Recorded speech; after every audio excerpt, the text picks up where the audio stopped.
Ma mère disait qu'elle avait enfin cessé d'avoir honte de moi à l'église. Mon père souriait, fier de ses enfants respectables. Alors, je leur ai demandé pourquoi mon frère, né 4 mois avant terme, pesait plus de 4 kg à la naissance. Je m'appelle Bévis, j'ai 42 ans, et je travaille dans le milieu médical depuis presque 20 ans. Je ne suis pas médecin, mais j'ai passé assez de nuits dans des services hospitaliers pour savoir reconnaître quand une histoire de naissance ne tient pas debout. Je vis avec Camille, ma fiancée, depuis 8 ans, dans un appartement au 3e étage d'un immeuble ancien, avec un ascenseur qui tombe en panne dès qu'il pleut et des voisins qui savent toujours quand on rentre tard. Camille a 40 ans. Elle travaille beaucoup, elle aussi. Nous n'avons jamais fait de grand mariage, pas parce que notre couple est fragile ou parce qu'on s'en moque, mais parce que la vie nous a toujours rattrapés. Mes gardes. Ses déplacements. Les crédits. Les parents qui vieillissent. Les semaines où on rentre trop fatigué pour parler d'autre chose que du frigo vide, du linge à étendre ou de la chaudière qui fait un bruit bizarre. On n'a pas refusé le mariage. On l'a repoussé jusqu'à ce qu'il devienne, malgré nous, un sujet de conflit. Chez mes parents, notre situation n'a jamais été vue comme une histoire d'amour solide. Pour eux, tant qu'il n'y avait pas eu une robe blanche, une bague bénie, des photos devant l'église et un repas avec les cousins, Camille et moi étions seulement 2 adultes qui vivaient dans quelque chose de flou. Ils ne disaient pas toujours le mot. Pas au début. Mais ils revenaient tôt ou tard, comme une tâche qu'ils faisaient semblant de ne pas voir. La faute morale. Ma mère, Madeleine, a 69 ans. Elle connaît toutes les dames de la paroisse, les horaires de la messe de minuit, les anniversaires de mariage des voisins et les prénoms des enfants de gens qu'elle prétend à peine connaître. Mon père, Gérard, a 72 ans. Il parle moins qu'elle, mais quand il parle, il aime donner l'impression que la famille repose sur ses épaules. Chez eux, une famille respectable est une famille avec un livret de famille bien rangé, des enfants baptisés, des photos dans l'ordre et aucune histoire qui dépasse. J'ai grandi avec ça. Les rideaux tirés quand il y avait une dispute. Les voix baissées quand un voisin passait devant la maison. Les phrases affirmant que cela ne se fait pas, que les gens parlent ou qu'on ne vit pas seul dans ce monde. À l'époque, je croyais que c'était de la pudeur. Plus tard, j'ai compris que c'était surtout de la peur. J'ai un frère aîné, Antoine, 45 ans, qui a toujours été présenté comme le miracle de la famille. Né beaucoup trop tôt, selon la version officielle. Un bébé minuscule que mes parents auraient accompagné de prières pendant des semaines. Ma sœur Claire, 44 ans, est celle qui évite les conflits avant même qu'ils commencent. Mon petit frère Luc, 38 ans, a toujours été celui qui fait les choses correctement, surtout depuis qu'il a annoncé ses fiançailles religieuses avec sa compagne. Je n'en voulais pas à Luc. Il aimait être valorisé, c'est vrai, mais il n'était pas méchant. Il ne voyait pas toujours que les compliments qu'on lui faisait servaient souvent à me rabaisser. Les remarques sur Camille ont commencé doucement. Au début, ma mère disait que Camille était très gentille et que personne ne disait le contraire. Et je savais déjà que la suite n'allait pas être gentille. Elle demandait ensuite si nous avions pensé à régulariser notre situation. Ou bien elle ajoutait qu'à leur âge, ils aimeraient partir tranquilles, en sachant que leurs enfants étaient dans le droit chemin. Mon père ajoutait, en coupant son fromage avec un sérieux de juge, que dans une famille, le respect commence par les choix qu'on montre aux autres. Camille souriait poliment. Elle répondait peu. Dans la voiture, sur le retour, elle regardait les phares défiler sur le périphérique et disait qu'il s'agissait de mes parents et qu'elle ne voulait pas me mettre au milieu. Moi, je répondais toujours la même chose, j'allais gérer. Mais gérer voulait souvent dire changer de sujet, aller aider à débarrasser, faire semblant de ne pas avoir entendu ou inventer une excuse pour partir plus tôt. Je pensais préserver la paix. En réalité, je laissais Camille payer le prix de cette paix-là. Une fois, un dimanche midi, ma mère avait posé le plat de gratin sur la table et avait lancé, sans regarder Camille, que mon frère Luc, lui, avait compris qu'on ne construit pas une maison sur du désordre. Camille avait baissé les yeux. Claire avait toussé dans son verre. Antoine avait demandé si quelqu'un voulait encore du pain. Et moi, j'avais simplement dit à ma mère que ce n'était pas le jour pour ça. Pas aujourd'hui. Comme si demain aurait été plus acceptable. Quelques semaines avant Noël, j'étais allé voir ma grand-mère Yvonne à l'EHPAD. Elle a 91 ans et une manière très particulière de mélanger les jours sans jamais mélanger les situations gênantes. Elle peut t'oublier si on est mardi ou jeudi, mais elle se souvient parfaitement de qui a menti à qui en 1979. Ce jour-là, elle m'avait demandé de descendre un vieux carton de l'armoire. Il y avait des albums aux pages collantes, des photos jaunies, des faire-part, des cartes postales de Lourdes, des images de communion et des enveloppes dont la colle ne tenait plus. Elle voulait revoir les petits, comme elle disait, même si les petits avaient maintenant des cheveux gris. On a tourné les pages lentement. Elle commentait une robe, une cuisine, une tante disparue depuis 15 ans. Puis je suis tombé sur une photo de baptême d'Antoine. Il avait des joues rondes, les poings serrés, un petit bonnet blanc trop large. Derrière la photo, un faire-part était glissé, jauni sur les bords. Je l'ai sorti sans y penser. Il y avait la date de naissance d'Antoine. Je l'ai lu, puis j'ai regardé la date du mariage de mes parents, inscrite plus loin dans un carnet que ma grand-mère gardait comme un registre municipal personnel. Quelque chose m'a accroché, mais pas assez pour que je parle tout de suite. Puis Yvonne m'a montré une autre page, où elle notait les naissances avec les poids. Elle écrivait tout, ma grand-mère. Les heures, les kilos, les prénoms choisis puis abandonnés. À côté du prénom Antoine, il y avait écrit 4,120 kg. Je suis resté immobile. Depuis que j'étais enfant, on nous racontait qu'Antoine était né avec presque 4 mois d'avance. Un miracle, disait ma mère. Ils avaient prié jour et nuit, disait mon père. Dans ma tête, c'était une histoire de couveuse, de service de néonatologie, de bébés fragiles suspendus à des machines. Sauf qu'un enfant né avec presque 4 mois d'avance ne pèse pas 4,120 kg. Pas dans la vraie vie. Pas avec les photos de baptême 3 semaines plus tard, les joues pleines et les bras bien potelés. J'ai regardé ma grand-mère et je lui ai demandé si Antoine était vraiment né avec 4 mois d'avance. Elle a soufflé par le nez, comme si je venais enfin de poser la question qu'elle attendait depuis des années, en répondant qu'ils avaient toujours raconté ça comme ça. Quand j'ai demandé de qui elle parlait, elle a précisé qu'il s'agissait de mes parents. Ma mère était déjà enceinte quand ils se sont mariés. À l'époque, on ne disait pas ces choses-là. Alors ils ont parlé de prématurité. Et puis, comme tout le monde voulait être poli, personne n'a insisté. Je n'ai rien répondu. Elle a remis une photo droite avec son doigt tremblant, ajoutant qu'elle s'en fichait, qu'un bébé reste un bébé, mais qu'il devrait arrêter un peu de juger les autres. Je suis reparti avec cette phrase dans la tête. Je n'avais pas pris les documents. Je n'avais même pas pris de photos. Je ne voulais pas transformer ça en dossier d'accusation. Antoine n'avait rien demandé.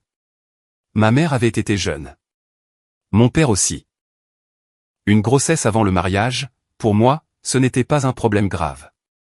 Ce qui me dérangeait, c'était autre chose. C'était le poids de ce mensonge posé sur nos vies comme une règle stricte. J'ai gardé ça pour moi. Camille a bien vu que quelque chose me travaillait. Un soir, en rentrant du travail, elle m'a fait remarquer, pendant qu'on étendait une machine de drap dans le salon, que j'étais distant depuis que j'avais vu ma grand-mère. J'ai hésité, puis je lui ai avoué que j'avais appris une vieille histoire de famille. Rien de grave, juste un détail qui rendait certaines remarques de mes parents encore plus insupportables. Elle n'a pas insisté. Elle savait que, dans ma famille, les vérités sortaient rarement d'un coup. Elles tombaient plutôt d'une poche, par accident, après 30 ans de silence. Noël est arrivé avec sa routine habituelle. Mes parents recevaient dans leur maison. Pas une grande maison impressionnante, mais une maison tenue comme une vitrine. Les coussins alignés, les santons installés sous le sapin, les serviettes en tissu sorties pour les grandes occasions, le buffet du salon ciré 2 jours avant. C'est dans ce buffet que ma mère rangeait les papiers importants, livrets de famille, actes notariés, certificats de baptême, garanties d'appareils ménagers qu'elle gardait même quand les appareils ne fonctionnaient plus. Camille et moi sommes arrivés en fin d'après-midi. Il faisait déjà nuit. Le chauffage de la voiture avait mis trop longtemps à se lancer et on avait roulé presque en silence. Elle portait un manteau bleu sombre et tenait une boîte de chocolat achetée chez un chocolatier près de chez nous. Avant de descendre, elle m'a regardé en me demandant ce que je ferais s'il recommençait. Je lui ai assuré que je ne les laisserais pas faire. Elle a souri faiblement en soulignant que je disais cela à chaque fois. Elle ne l'a pas dit méchamment. C'était pire. Elle l'a dit comme quelqu'un qui n'a plus vraiment envie d'y croire, mais qui espère encore. Chez mes parents, les manteaux étaient déjà empilés sur le lit de la chambre d'amis. La table avait été rallongée avec 2 planches, et des chaises dépareillées serraient les invités les uns contre les autres. Les enfants couraient dans le couloir, jusqu'à ce que ma mère leur demande de rester dans le couloir, mais pas dans les escaliers.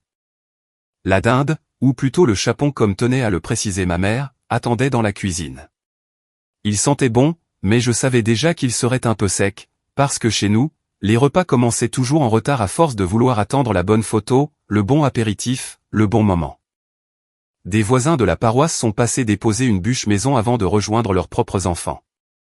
Ma mère les a gardés 10 minutes de trop dans l'entrée, juste assez pour parler de la messe de minuit, de la santé du curé et des fiançailles de Luc. Elle affirmait avec la main sur le cœur que c'était une vraie joie de voir qu'il y en avait encore qui respectaient les étapes. J'ai senti Camille se raidir à côté de moi. Les voisins n'ont rien dit. Ils ont souri comme on sourit quand on comprend trop bien. Après leur départ, ma mère a voulu une photo devant le sapin pour l'envoyer dans le groupe familial. Camille s'est mise près de moi. Ma mère a regardé l'écran de son téléphone et a demandé à Luc et Élodie de se centrer un peu plus. Camille et moi étions sur le bord. Pas exclus, mais pas vraiment inclus non plus. C'était souvent comme ça avec mes parents, jamais assez frontal pour qu'on puisse protester, jamais assez innocent pour qu'on puisse l'ignorer. Le dîner a commencé correctement. Créments, petit four, remarques sur la circulation, nouvelles des collègues, discussions sur le prix du fioul et les travaux que la mairie devait faire depuis 3 ans dans la rue principale. Antoine plaisantait avec les enfants. Claire aidait ma mère à apporter les assiettes. Luc parlait de la préparation au mariage avec un sérieux un peu gêné. Puis ma mère a levé son verre. Je l'ai su avant même qu'elle parle. Il y a une façon qu'elle a de redresser les épaules quand elle s'apprête à dire quelque chose de blessant en le présentant comme un compliment. Elle a annoncé qu'elle voulait dire un mot. Mon père a souri. Luc a rougi. Élodie, sa fiancée, a baissé les yeux. Elle a déclaré que cette année, ils avaient une belle raison d'être reconnaissants, car Luc et Élodie allaient s'unir officiellement. Elle a ajouté qu'elle n'aurait plus à ressentir de malaise quand on lui demanderait pourquoi ses autres enfants vivaient en dehors des conventions. Le silence est tombé d'un coup. Pas un silence total. Il y avait encore le bruit du lave-vaisselle dans la cuisine, un enfant qui riait au fond du couloir, quelqu'un qui reposait trop doucement son verre. Mais à table, tout le monde avait compris. Camille est devenue rouge. Pas rouge de colère. Rouge d'embarras, et c'est ça qui m'a le plus frappé. Elle n'avait rien fait. Elle était assise là, avec sa robe noire, ses cheveux attachés, la serviette sur les genoux, et elle recevait ce jugement que ma mère lui tendait comme un plat. Claire a murmuré qu'on pourrait peut-être parler d'autre chose puisque c'était Noël. Ma mère a pris un air surpris, se défendant de viser qui que ce soit et affirmant simplement qu'il y a des repères dans la vie. Mon père, au lieu de calmer les choses, a posé son verre en lui donnant raison. Il a ajouté que dans une famille, il y a des choses qui se font et d'autres qui ne se font pas, et qu'on ne peut pas demander aux gens de respecter une maison si on refuse soi-même de respecter certaines valeurs. J'ai regardé Camille. Sa main était crispée sur sa fourchette. Son genou tremblait contre le mien sous la table. Elle fixait son assiette comme si elle cherchait un endroit où disparaître. Mon père a continué en soulignant qu'Antoine avait construit sa famille correctement, tout comme Claire, et que Luc montrait le bon exemple. Il a fini par me dire que je faisais ce que je voulais, mais qu'il ne fallait pas s'attendre à des applaudissements. Luc a essayé d'intervenir, mais ma mère l'a coupé.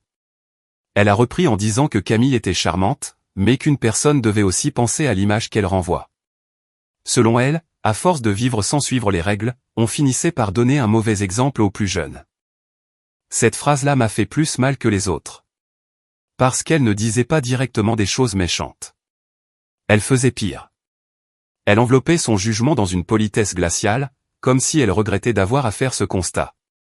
Camille a posé sa fourchette et a déclaré fermement qu'elle n'était pas venue ici pour être jugée entre le fromage et le dessert. Ma mère a pincé les lèvres, prenant mon père à témoin pour lui faire remarquer qu'on ne pouvait plus rien dire.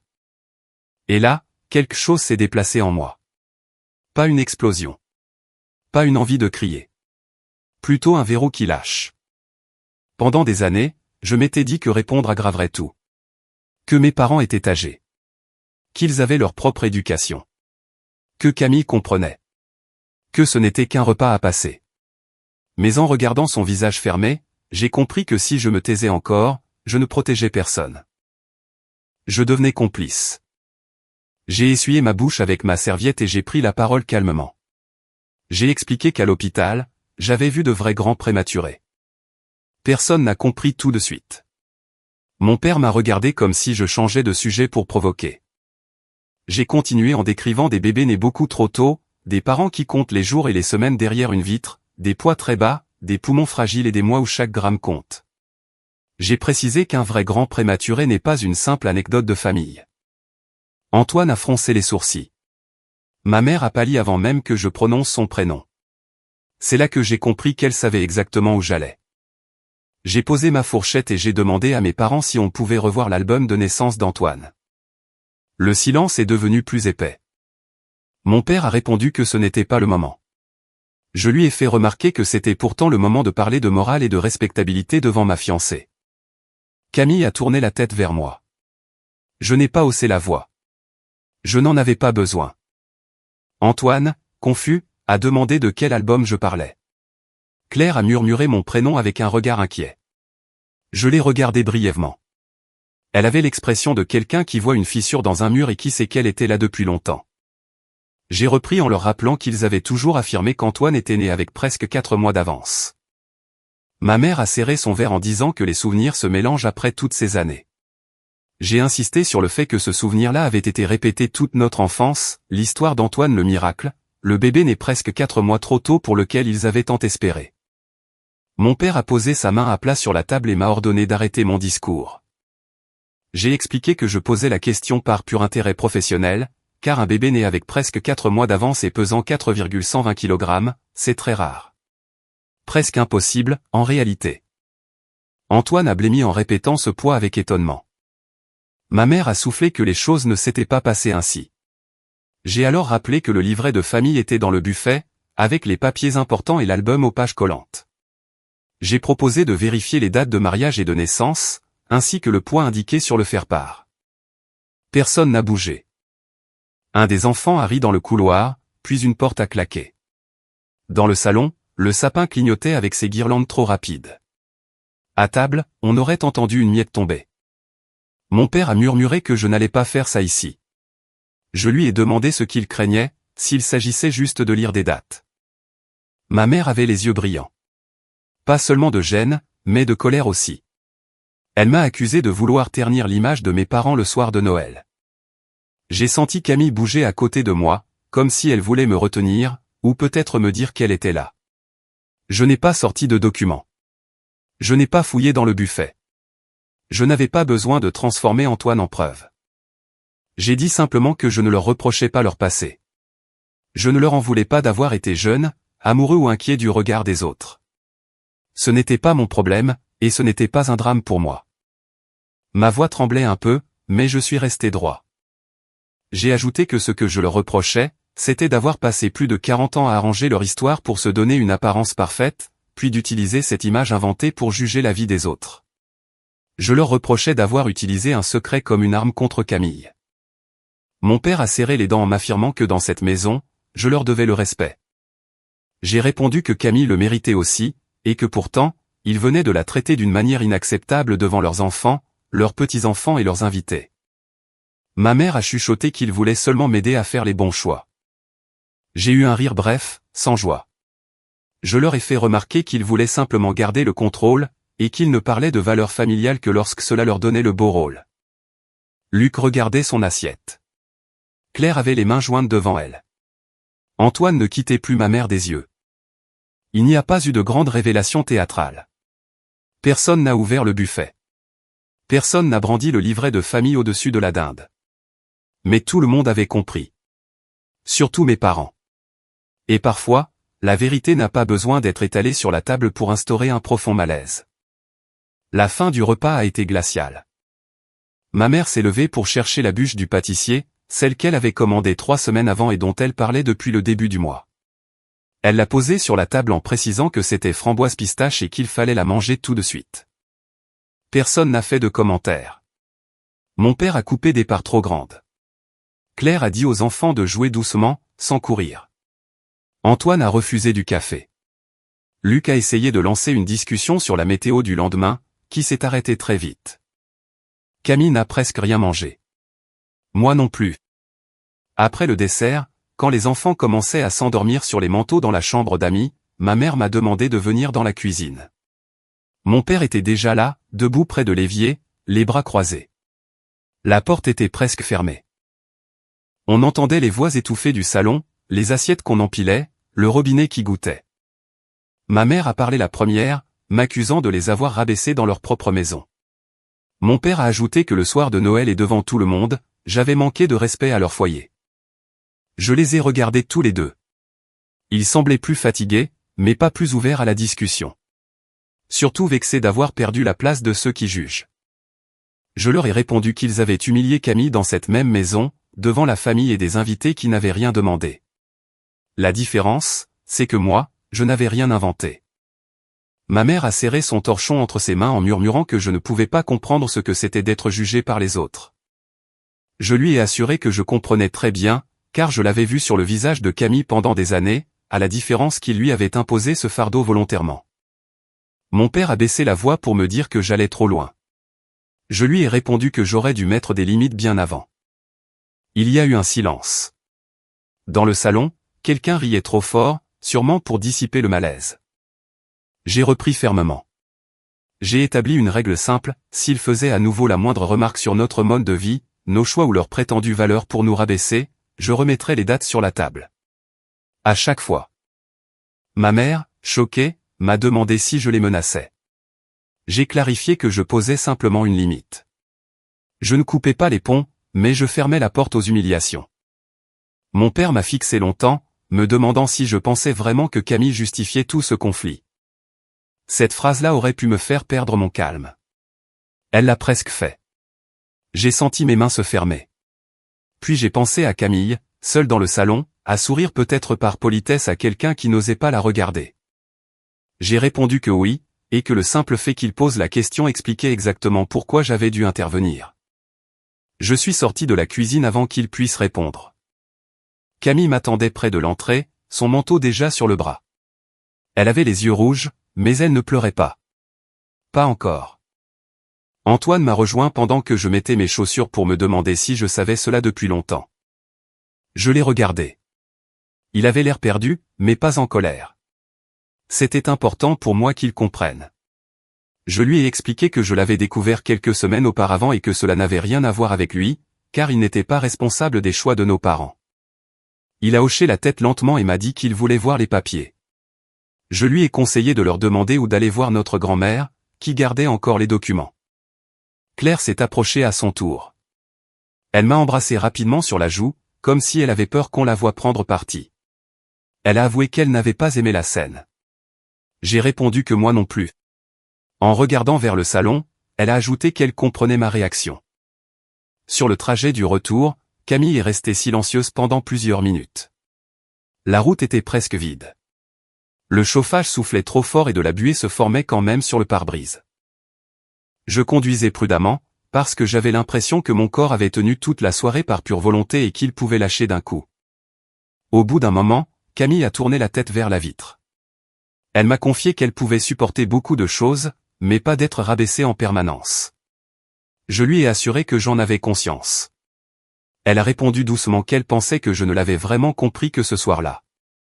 Ça m'a fait mal, parce qu'elle avait raison. Je me suis arrêté à un feu rouge. Elle a posé sa main sur la mienne. Elle a expliqué qu'elle n'avait jamais voulu me séparer de ma famille, mais qu'elle voulait juste ne plus être oppressée par leur jugement. J'ai gardé les yeux sur la route, parce que je sentais les miens s'humidifier. Je lui ai promis que cela n'arriverait plus. Elle a serré mes doigts, ajoutant que ce soir-là, je ne l'avais pas seulement défendue, mais que je l'avais choisie, et qu'elle en avait besoin depuis longtemps. Les jours suivants, le groupe de discussion familiale est devenu très tendu. Ma mère m'a écrit dès le lendemain matin pour me dire qu'elle n'avait pas dormi et que j'avais gâché Noël. Je n'ai pas répondu tout de suite. J'ai préparé du café, j'ai laissé Camille dormir, puis je lui ai répondu que j'avais simplement arrêté de les laisser rabaisser ma fiancée. Mon père m'a envoyé un message séparé affirmant que je devais des excuses à ma mère. J'ai rétorqué que Camille en méritait aussi, et ce depuis des années. Il n'a rien répondu. Claire m'a appelé 2 jours plus tard. Elle parlait depuis sa voiture, entre 2 courses, avec le bruit du clignotant derrière sa voix. Elle m'a rapporté que notre mère pensait que j'avais voulu les heurter volontairement. Je lui ai expliqué que je voulais seulement qu'il s'arrête. Elle a soupiré en admettant qu'elle aurait dû intervenir bien avant. Je ne l'ai pas contredite. Parfois, accepter une excuse silencieuse vaut mieux que forcer quelqu'un à la prononcer. Antoine, lui, est allé voir Yvonne. Puis il a demandé à nos parents de lui montrer le livret de famille et les photos. Il ne m'a pas tout raconté, mais il m'a envoyé un message une semaine plus tard. Il m'expliquait que notre mère parlait d'histoires anciennes, que notre père m'accusait de manque de respect, mais que lui pensait que j'avais simplement brisé le faux semblant de la famille. J'ai relu ce message plusieurs fois. Luc a évité le sujet pendant un moment. Puis, un dimanche soir, il m'a appelé. Il m'a assuré qu'il ne voulait pas que ses fiançailles servent à nous rabaisser. Je lui ai dit que je le savais. Il a reconnu qu'il aimait bien être celui qui faisait plaisir aux parents, mais qu'il n'avait pas réalisé que cela blessait les autres. Ce n'était pas une grande confession, mais c'était déjà beaucoup venant de sa part. Mes parents, eux, sont restés fâchés. Ma mère a passé plusieurs semaines à m'envoyer des messages secs, souvent le matin, comme si la rancœur lui venait avec le café. Elle m'écrivait que je ne pouvais pas effacer ce que j'avais fait, que notre entourage n'avait pas à connaître leur passé et que ma grand-mère parlait trop. Je répondais peu. Toujours calmement. Toujours en gardant la même ligne de conduite, je rappelais que Camille devait être respectée, que je refusais d'assister à un repas où elle servirait de sujet de critique, et que je souhaitais venir en famille, pas au tribunal. La première invitation après Noël a été pour l'anniversaire de mon père. Camille m'a demandé si je voulais y aller seul. J'ai refusé, affirmant que s'il m'invitait, il nous invitait tous les deux, et que s'il ne pouvait pas la recevoir correctement, je n'irais pas. Elle m'a observé comme si elle vérifiait que ce n'était pas juste une phrase dite pour la rassurer. J'ai appelé ma mère pour l'informer que nous viendrions le samedi, à condition que Camille soit accueillie comme ma compagne et pas comme un problème. Elle a soufflé, me demandant si j'allais aussi leur faire signer un contrat. Je lui ai répondu que j'allais simplement partir si les critiques recommençaient. Le samedi, on y est allé. Camille avait apporté une tarte du pâtissier. Ma mère a dit bonjour avec une raideur presque comique, mais elle a fait l'effort. Mon père a parlé de la météo, des travaux devant la mairie et d'un voisin qui avait mal garé sa voiture. Pas une seule fois il n'a mentionné les convenances, le droit chemin ou le jugement des autres. Ce n'était pas chaleureux. Ce n'était pas réparé. Mais c'était différent.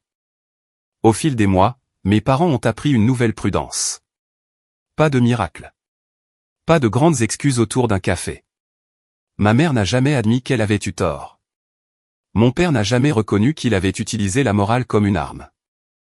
Mais ils ont perdu quelque chose ce soir-là, le confort de juger sans qu'on leur réponde. Camille, elle, a changé aussi. Elle ne se renfermait plus avant d'entrer chez eux. Quand une phrase lui déplaisait, elle me regardait, et je savais ce que ce regard voulait dire. Ce n'était pas un appel à l'aide, mais un rappel de ma promesse. Et je m'en souvenais. Un soir, plusieurs mois après Noël, ma mère a tenté une remarque pendant un repas en plus petit comité, juste nous quatre. Elle a commencé à dire qu'à force d'attendre, les gens finissaient par ne plus comprendre. J'ai posé mon verre et j'ai simplement prononcé son prénom. Un seul mot. Elle s'est arrêtée. Mon père a changé de sujet en demandant si quelqu'un voulait encore du vin. Camille a glissé sa main sous la table et a effleuré la mienne. Je n'ai pas coupé les ponts avec ma famille. Je n'ai pas transformé Noël en conflit permanent. Je continue à voir mes parents, à les appeler, à passer quand il faut déplacer un meuble trop lourd ou expliquer un courrier de la caisse de retraite qu'ils ne comprennent pas. Mais je ne viens plus aux mêmes conditions. La règle est simple maintenant, Camille est respectée, ou nous partons. Et depuis que cette règle existe, les repas sont plus courts, parfois plus froids, mais beaucoup plus honnêtes. Personne ne me demande plus si notre couple est légitime. Personne ne parle du jugement des autres. Personne n'utilise le salon comme une salle d'audience. Je repense parfois à cette réflexion de ma grand-mère, dans sa chambre de maison de repos, devant les photos jaunies, les dates, elles, ne mentent pas. Elle avait raison. Les dates ne mentent pas. Les silences, oui. Les sourires polis aussi. Les repas calmes où quelqu'un avale son humiliation pour ne pas gâcher l'ambiance, encore plus. Ce Noël-là, je n'ai pas détruit ma famille. J'ai seulement arrêté de confondre la paix avec l'obligation de laisser la femme que j'aime se faire rabaisser à ma place. Si vous avez aimé, N'oubliez pas de laisser un commentaire et de soutenir la chaîne en vous abonnant. À bientôt pour les prochaines stories.